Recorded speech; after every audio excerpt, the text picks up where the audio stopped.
Jos de la Haye, je travaille au PNUD pour la région des pays arabes, oui, sur la thématique de la gouvernance et construction de la paix. De notre niveau, on intervient surtout au niveau national, au point de vue d'aider le gouvernement pour, par exemple, mieux coordonner toute l'aide qui va arriver suite à une crise, mais aussi mieux s'organiser au sein du gouvernement. Comment est-ce que les différents ministères puissent s'organiser, comment est-ce qu'eux puissent se coordonner et réfléchir, planifier pour résoudre et répondre aux besoins des citoyens. Donc, dans ce sens, très souvent, un désastre naturel vient aussi dans un pays où il peut y avoir un conflit. Donc, cela veut dire qu'il y a deux défis en même temps. Et c'est là qu'il faudrait aussi voir comment on puisse aider le gouvernement à répondre à la crise naturelle, sachant qu'il y a quand même toute une sensibilité politique aussi, peut-être il y a un processus de paix. Par exemple, on était impliqué à aider la Somalie pour répondre à la sécheresse très récente. Et donc là, le défi était comment est-ce qu'on peut aider le gouvernement à répondre à la sécheresse sans je dirais, disturber le processus de paix, de construction de la paix qui était là.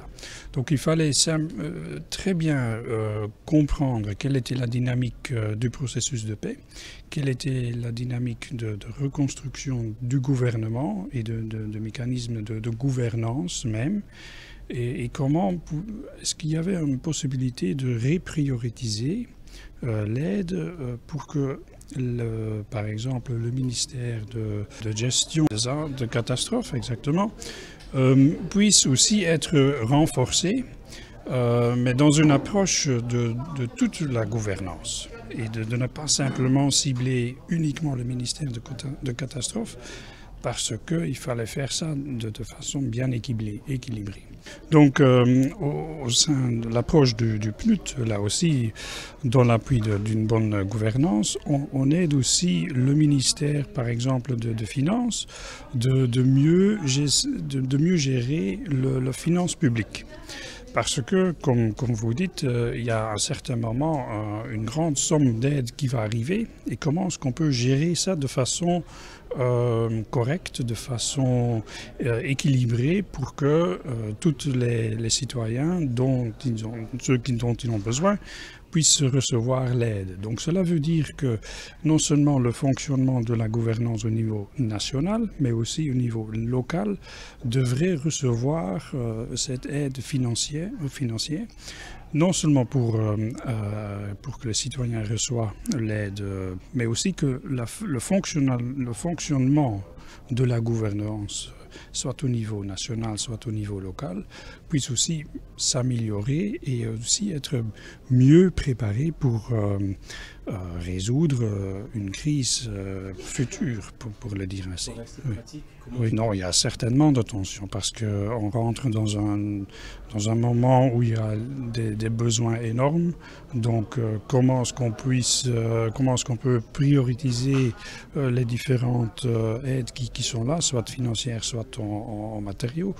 Donc là aussi, ce que nous on essaye de faire, c'est de trouver des processus équitables, donc des processus participatifs et inclusifs, que le gouvernement puisse aussi avoir des conversations avec la société civile pour arriver à un mécanisme que tout le monde puisse un peu accepter et qu'il y a certainement une transparence, comment l'aide a été distribuée pour tout le monde. Comme ça, c'est comme ça qu'on peut un peu faciliter ou prévenir des tensions ou certainement dans des moments assez difficiles. Dernière question. Oui. Après une catastrophe, quels sont les secteurs prioritaires que vous définissez en matière d'intervention pour évoquer les questions de recouvrement? Oui, donc là aussi c'est une question assez importante et pas facile parce que c'est pas nous qui vont faire la priorité les besoins. Donc c'est certainement en concertation avec le gouvernement et la société civile. Donc on va essayer de mettre en place un mécanisme assez transparent pour qu'on puisse bien comprendre où sont les besoins, soit dans les régions géographiques, aussi dans des domaines publics, enfin, des catégories de citoyens qui sont beaucoup plus affectés. Le plus souvent, c'est surtout l'accès à des ressources financières, le travail qui a été disparu, donc remettre la vie normale, avoir accès à un marché pour pouvoir acheter les besoins pour se nourrir, soi-même et la famille, l'accès à l'éducation, l'accès à la médecine et tout ça. Donc tous les besoins nécessaires de base qu'il faut essayer de mettre ça en place.